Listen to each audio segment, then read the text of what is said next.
Hello students, कैसे हो सभी? I hope you are fine. आज इस वीडियो में एक्सप्लेन करने जा रहा हूं what is the meaning of binary operation और एग्जम्स। बाइनरी ऑपरेशंस क्या होते हैं और उसके एग्जम्स क्या होते हैं, किस तरीके से ये टॉपिक हमारे सब स्पेस के अंदर काम आने वाले हैं। दो चीजें हम यहाँ पे पढ़ेंगे स्पेशली, ग्रुप एंड फील्ड और बाइनरी ऑपरेशन। ये सारा कॉन्सेप्ट हमारे पास यूज आएगा किसमें? हमारे वेक्टर स्पेस और सब स्पेस के अंदर। तो बिना किसी देरी के स्टार्ट करते हैं। Welcome to Gate Smashers. देखो, सबसे पहले बाइनरी ऑपरेशंस आप ये लगा के चलो कि सेट पे कोई ऑपरेशन लगाया गया है, वो कुछ कंडीशंस को अगर फॉलो कर रहा है। जैसे सबसे छोटी और सबसे पहली कंडीशन, बाइनरी ऑपरेशन कहता है कि मान लो एक सेट ए है जिस पे बाइनरी ऑपरेशन लगाया जा रहा है, उसके अंदर एलिमेंट्स हैं A B C D E. अगर ए और बी दोनों के दोनों जो मेरे पास एलिमेंट है वो ए सेट से बिलोंग कर रहे हैं, ए और बी दोनों एलिमेंट ए सेट से बिलोंग कर रहे हैं, ए और बी में अगर मैं कोई ऐसा ऑपरेशन स्टार लगा दूं, ओ लगा दूं, कुछ मर्जी ऑपरेशन लगा दूं, सच दैट एक जो तीसरा एलिमेंट निकल करके आया वो भी अगर ए सेट का एलिमेंट हो गया, तो इसका मतलब हम क्या बोलेंगे कि ये जो मेरे पास स्टार है, this star is the binary operation for set ए। मेरे कहने का मतलब है ये हर एक एलिमेंट के लिए सेटिस्फाइड होना चाहिए। जैसे मान लो ए प्लस डी में कर दूं, फॉर एग्जाम्पल प्लस की बात कर रहे हैं, ए प्लस डी, अगर तीसरा एलिमेंट आ गया वो तीसरा एलिमेंट खुद इसी सेट का ही है और सारे एलिमेंट से इसी तरीके से कंडीशन सेटिस्फाइड हो जाए, that means this star is known as the binary operation for set A. अब वो स्टार कुछ भी हो सकता है, मैं आपको ऐसा भी बोल सकता हूं कि ए स्टार बी का मतलब है दोनों को ऐड करके 2 से डिवाइड कर दूं। तो जैसे ही मैं दोनों को ऐड करके 2 से डिवाइड करूंगा, जो तीसरा एलिमेंट आ गया वो भी ए सेट का ही एलिमेंट होना चाहिए। तो बाइनरी ऑपरेशन का मीनिंग समझ आया। अब इस स्टार की जगह हम कुछ भी तरीके से लिख सकते हैं, कई बुक्स में इस तरीके से डॉट लगा दो, सिंबल आप कुछ भी दे सकते हो, वो कोई बड़ी बात नहीं है। फिर कहता है एग्जाम्पल की बात करते हैं। ये जो ब्रैकेट है ना, इस ब्रैकेट का मतलब हुआ, अब अगर मैं इस बाइनरी ऑपरेशन की बात करूं तो इसको मैं कुछ इस तरीके से लिखूंगा, ए कॉमा स्टार, यानी कि ए वो सेट है जो बाइनरी ऑपरेशन के अंडर काम कर रहा है, या ये बाइनरी ऑपरेशन अंडर ए के काम कर रहा है, और इनको इकट्ठा इस पूरी ब्रैकेट के अंदर क्या बोला जाता है? This is algebraic structure. यानी कि एक ऐसा अलजेब्राइक स्ट्रक्चर जहां पे एक सेट जिस भी बाइनरी ऑपरेशन के अंडर काम कर रहा है वो इकट्ठा लिखा जाएगा।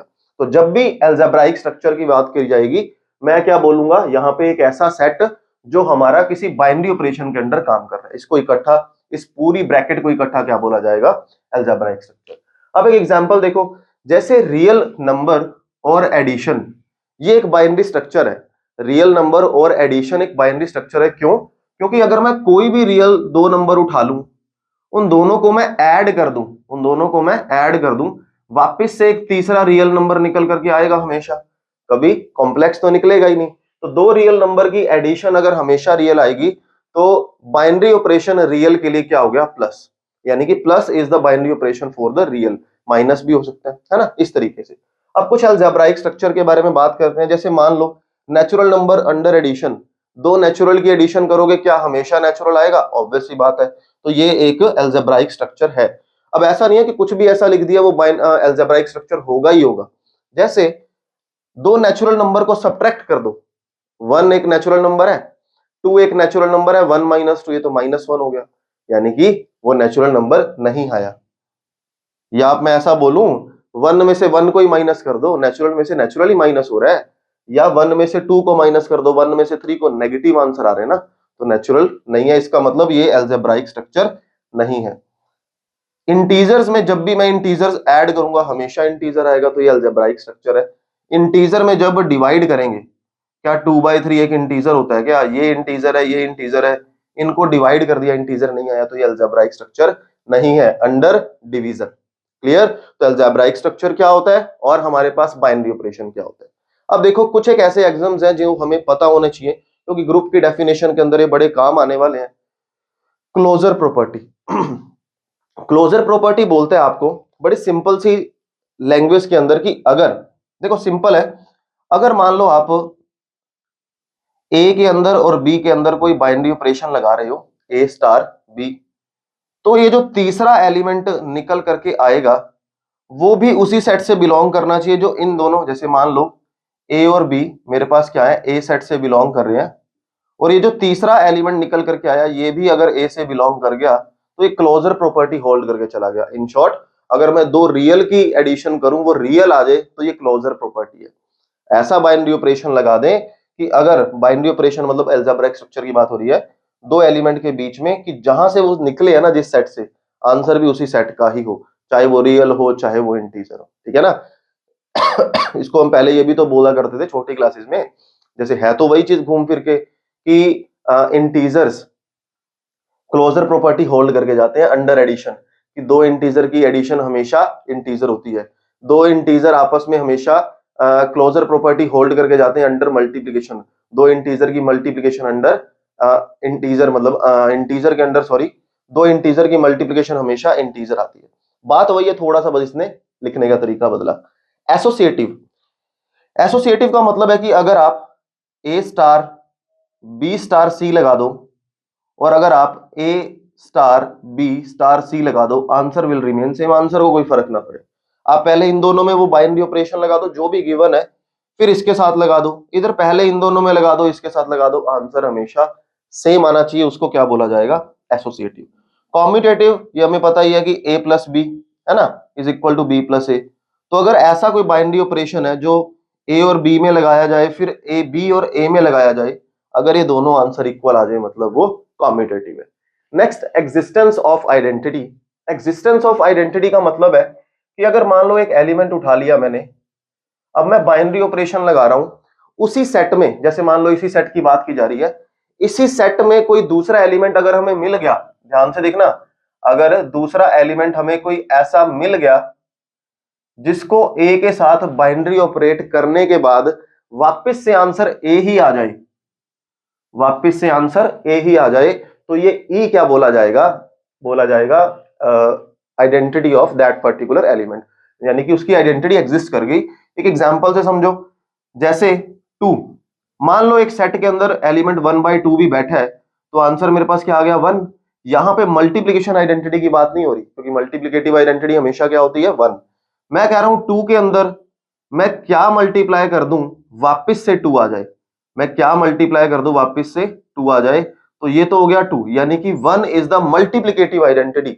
लेकिन अगर मान लो स्टार की जगह कुछ और दे रखा है, जैसे यही लगा लो, मैं 2 में क्या ऐड करूं यानी कि b, ताकि a प्लस बी बाई 2 वापिस से 2 आ जाए, तो आंसर मेरे पास क्या निकल के आ जाएगा? 2। 4 माइनस 2 यानी कि 2 में 2 ऐड कर दो तब ये बाइनरी ऑपरेशन हमारे पास सेटिस्फाइड हो रहा है। तो यहाँ पे एग्जिस्टेंस ऑफ आइडेंटिटी का मतलब क्या है? एक ऐसा एलिमेंट जिसको किसी भी एलिमेंट से अगर आप फॉर एग्जांपल ए से अगर आप ऑपरेट कर रहे हो, बाइनरी ऑपरेट कर रहे हो, वापस वही आंसर अपने पास आना चाहिए। एग्जिस्टेंस ऑफ इनवर्स, इसी का रेसिप्रोकल कर दो एक तरह से। एग्जिस्टेंस ऑफ इनवर्स का मतलब है अगर कोई ऐसा एलिमेंट एग्जिस्ट कर गया जिसके साथ ए को बाइनरी ऑपरेट कर दे, आंसर मेरे पास क्या आ जाए? इनवर्स एग्जिस्ट करके आ जाए। अगर इनवर्स की मैं बात कर रहा हूं, मेरे कहने का मतलब है आंसर मेरे पास क्या आ जाए? ई आ जाए। समझ गए?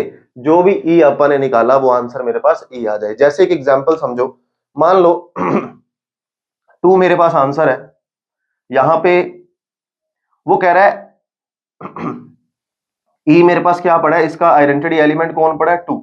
तो यहां पे अपन ने क्या बोला था? बी की वैल्यू में क्या पुट करूं वापस से 2 आ जाए, यानी कि वापस से उसका आइडेंटिटी एलिमेंट आ जाए। अब बी की वैल्यू कितनी है? खुद 2।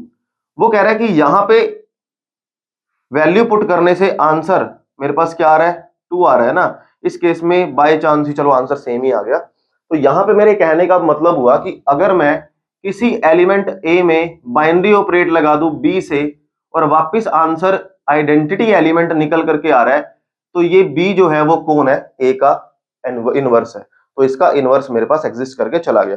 अभी अपन ने पढ़ा कि बाइनरी ऑपरेशन क्या होता है, ये सारी प्रॉपर्टीज क्या होती हैं, जान करके हमने ये प्रॉपर्टीज पढ़ी क्योंकि ग्रुप और फील्ड की डेफिनेशन में ये बहुत काम आएंगी।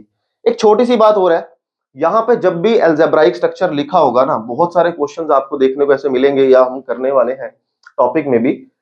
अगर मान लो कुछ ऐसा लिखा गया है, real comma plus comma multiply, तो ये भी एक अलजेब्राइक स्ट्रक्चर है। ये बस ये कहना चाह रहा है ये जो रियल नंबर है ये इस बाइनरी ऑपरेशन के अंडर भी काम कर रहा है और ये इस बाइनरी ऑपरेशन यानी कि मल्टीप्लाई के अंडर भी काम कर रहा है। तो अलजेब्राइक स्ट्रक्चर 1 बाइनरी ऑपरेशन 2 या 3 या 4 पे सेटिस्फाई कर सकता है, तो उसको अलजेब्राइक स्ट्रक्चर को उसी तरीके से डिजाइन किया जाएगा। तो अलजेब्राइक स्ट्रक्चर क्या होते हैं, बाइनरी ऑपरेशन क्या होते हैं, क्या प्रॉपर्टीज होती हैं, ये सारी प्रॉपर्टीज का अब हम यूज करेंगे हमारी अगली वीडियो के अंदर। तो वीडियो अच्छी लगी है तो वीडियो को लाइक और शेयर जरूर करेंगे।